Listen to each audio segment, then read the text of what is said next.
Good morning, everyone. Here at Jesus.Plus.Life, we are all about giving you cheery conversations on juicy topics. Some topics are more juicy than others. This week, we are continuing part 2 of a conversation with Sonny, Angela, and Amy. They talk about leadership, pointing to Jesus, and worship. You still have time to hit that share button and invite all your friends to watch this week's episode with you. Let's start part 2 of this week's conversation. With being in leadership, we have people around us, right? And people are amazing, but there's times where you have to have those hard conversations, those crucial confrontations, to really, get to a better place in the relationship as leader and person. But, spouses, all of them. I guess, we have people around us, so you have those conversations. How do you prepare your heart, your head, those, I'll be transparent, those conversations scare me. Oh, yeah. I don't feel equipped to do it. I don't want to hurt anybody's feelings. I love people. I love the people around me. And I understand that those are important conversations to have, but how to prepare for it is part of the struggle, I think. So how do you prep yourself for those? I don't like them. I think that's why I tend to talk about being a peacemaker versus a peacekeeper, because I'd rather be a peacekeeper. Even in my home, if I can hear Sean and the kids, I'm just like, I'll just stay down here because I don't even want to get involved in what they did, because I hate it. I'd much rather just go, everything was peaceful all day long. Reality is leaders don't have that kind of peace if they don't fight for it. And I have also learned that when I put off crucial conversations, it was actually because I didn't love the person enough. And I thought maybe eventually they'll just go away and I don't have to be uncomfortable. But I think that you can lead with that. And I need to do that more, where I lead with, I'm having this conversation because I love you and care about you and I see more in you, and just say what's actually in my head. And then say, because if I didn't care, I'd just be like, you know what, they just need to, I'll pray they quit, or I'll let them go, and I'll not have to be uncomfortable about it. So it's a love thing, because what Sean and I have done wrong in the past is we have allowed people to continue to mess up and then never want to have the awkward. So they just keep messing up. And I go, we don't actually love them enough, and we love ourselves too much to be uncomfortable to actually talk to them. So that's been a shift. It doesn't I get more of a stomach ache when I know I've got to have a conversation with somebody than I'm sure they do. Even if they know something's coming, I'm a wreck inside. So the other thing is, do it quick, because I frankly only want 1 day of a stomach ache rather than 3 weeks. Because we're going to dwell on it until we have it. So we just need to have it. Crucial conversations are not about making people feel awkward or less than. Crucial conversations are about loving a person enough to confront. When we don't confront, it is not so much about the other person, but about ourselves. We put off the confrontation because we care more about how we feel having a crucial conversation. Sonny said leaders have a responsibility to fight for peace. If you have been trusted in a leadership role, it is your responsibility to lead. So now let's jump right back into that conversation as Angela asks Sonny another question. As a spiritual leader to so many, who do you view as your spiritual leaders? I know there's men and women out there who are amazing in that capacity. You and Sean are at the top of my list, but who do you look up to in terms of spiritual leader? Well, Bob Goff recently as in 4 years ago is in our life. Before him, Pastor Buntain. So it's funny because Pastor Buntain, and we have quotes around our church, and Sean has quoted him a lot. He was like the original Bob Goff, but he was in a suit and he was a little guy, but everything was just loving, and he never judged anybody because he frankly felt like you could just tell he loved people so much. And he was a cute little, Sean said he had gopher hands because he'd talk to you, and it just made him warmer than like this strong leader over a $20 million budget, this massive church campus and school. You'd never know by meeting him. Yet he could have a conversation with a brain surgeon because he'd actually had read an article because he thought outside of the church. So that really, I think, is even why Sean and I are interested in business and more than the four walls of our church on Sunday. And then Bob Goff is like the new version of just love you to Jesus. We tend to reject people that are holier than thou in their posture or how they talk.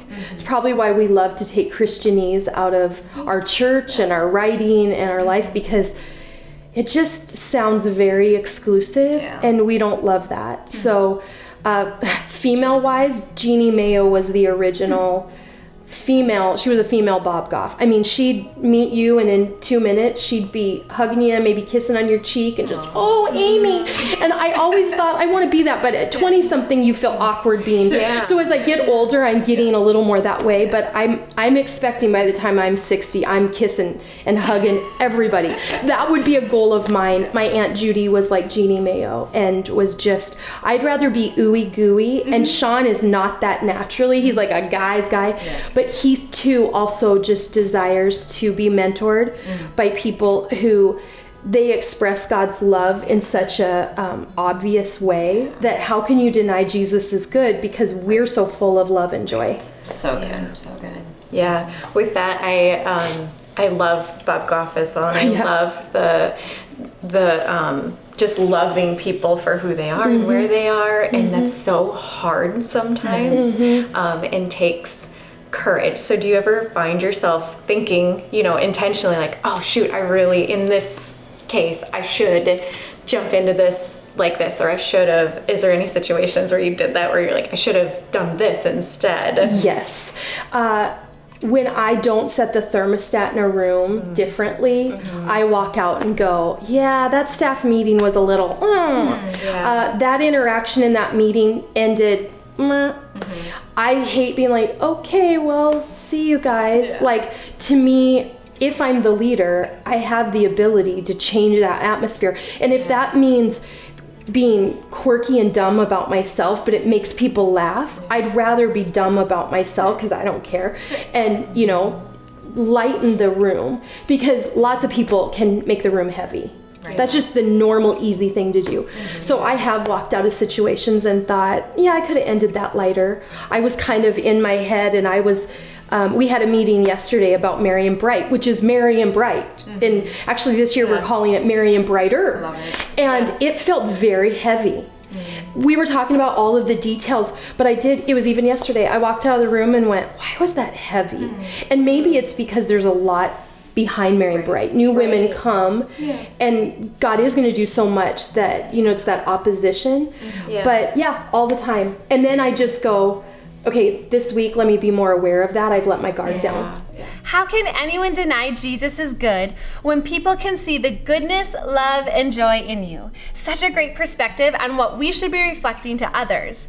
If hugging on other people is not your natural inclination, what other ways can you think of that would be an obvious reflection of Jesus? Comment below. Sonny mentioned Merry and Bright. We love this annual event and we want you to be a part of it. Watch this promo for more information.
Mark your calendars for December 6th. Click the link in the comments below and get your ticket today. We would love to see you there. Now let's continue in this week's conversation. So how do you stop from feeling guilty when you choose to slow down? Because I know, I think for years I always felt that the busier I was, the more productive I am as a person, so therefore I should be as busy as possible. But then you come to a point where like, this is too much.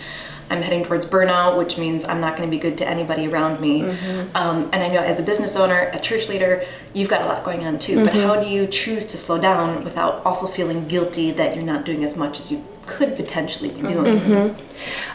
Daily choice, because like I told you guys, I'm working out of here, my house, in my office now. I for sure could wake up and go, is it really fair I'm working from home? Look at all these people that work for me that they're not working from home. They had to get in clothes today and I'm going to get in actual clothes at noon.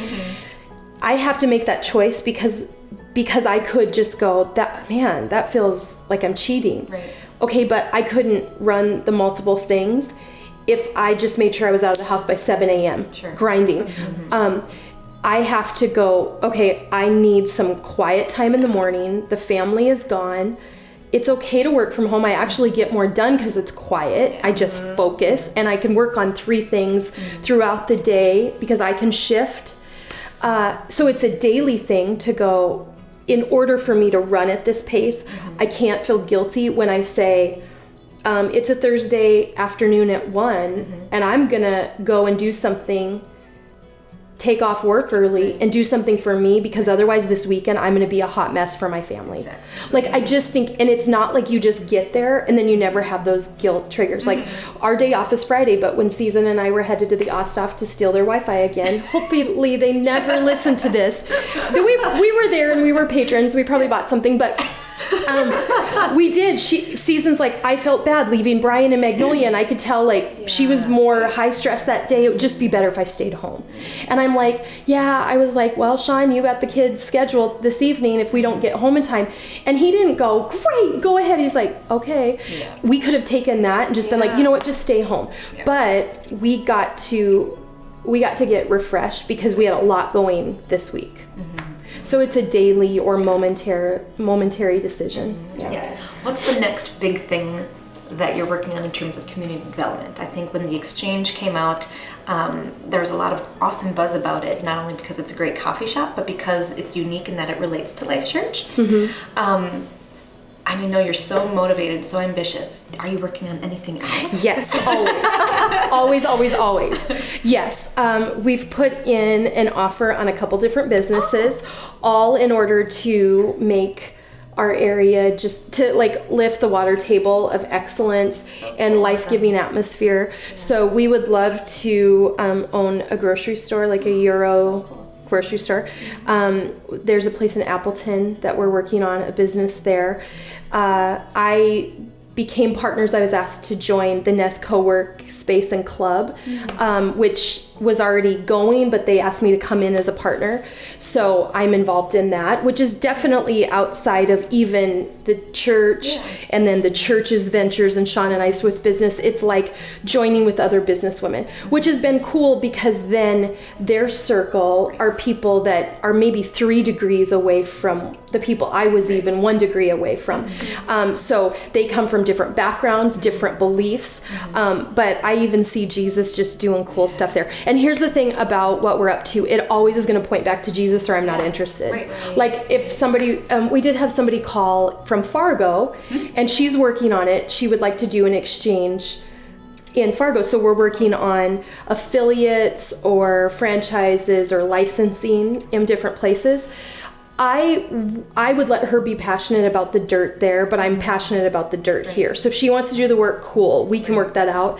But like I'm called to this dirt, and then anything that points to Jesus beyond here, I'm all about it. That's awesome. So cool. Love it. In finding things like that, if it doesn't point back to Jesus, or is it red flags, like you see it right away, or you kind of have to, what are those things that seem good, but maybe not God? So yes, there are things that we've been asked, like, do you want to come do this? And if we're to license, I wouldn't put a bunch of energy if someone wants to carry our coffee, because if we can't have a part in who's hired so that customer service points to Jesus. Like people come into the exchange are like, this is just, people are so kind and it's such a cool atmosphere. And we know it's a life-giving atmosphere. So I think that where I would pull back is if it's like, well, we want to give you lots of money, but we're going to do all the hiring, training, because what if they treat people nice, but not kind? Right. I'm not going to put my energy towards that. It's not like I need control. I just need to know that they want to implement the culture. Sure. Because that's huge. Right. Yeah. Now our magazine, Life and Culture magazine, I love that is on newsstands, in grocery stores and gas stations.